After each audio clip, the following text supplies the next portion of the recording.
In Good Time, written and read by Gabriel Cobb. Gordon, Chapter 6. Getting along.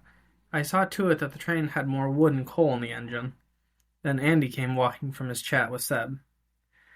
First impressions? He took a moment, and then pulled out a cigarette and handed me one as well. He lit mine first, then he responded.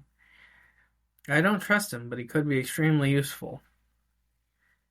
He was a surgeon in the El Paso ER department. In my opinion, he's extremely naive and may or may not make it. On one hand, it would be great to have a surgeon, but I had to weigh my options. Did I want dead weight or a liability? Andy then pulled the brake and we ground to a halt. As I was about to rip into him for being reckless, I saw there was a car blocking the tracks, and we could have been derailed. Andy and I climbed down the side of the train to go move the car, and all of a sudden I just felt something was off. I'm getting my gun. As soon as I said that, I heard a branch crack and then the sound of a rifle firing. Andy ducked, and I felt my leg get pierced with a bullet.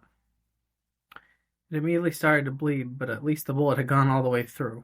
A group of 3 men came out of the tree line and sauntered over to Andy and myself.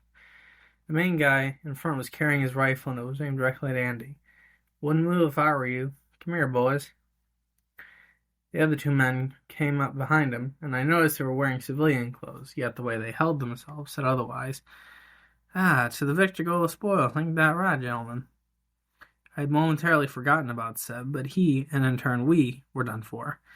Look at this beauty of a train. It must have been built not too long ago. Where'd you get it from? Doesn't really matter, 'cause it's ours now. Kill 'em both. I closed my eyes and made peace with my actions in the universe. Bang, bang, bang.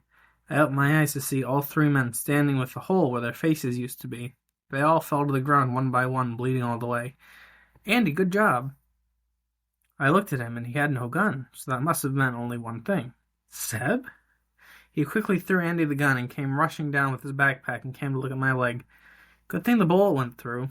Gordon, god damn, you're incredibly lucky. I'll wrap it and make sure it doesn't get infected in the next few days. Seb did as he promised, and I felt conflicting emotions. Why would he help us? Hey kid, why'd you shoot him? And help me. Seb was lost in thought as he was patching me up. He finished wrapping my leg and gave me a few painkillers to take. To answer your question, because I had to. You were both in danger, and I wouldn't survive without you. And to answer your second question, well, damn it, that's my job. This was strange. He was an outsider and decides to help? I get that, kid. Why me, though? He seemed to be getting slightly annoyed at my questioning. I'm a doctor. You needed help. That's it.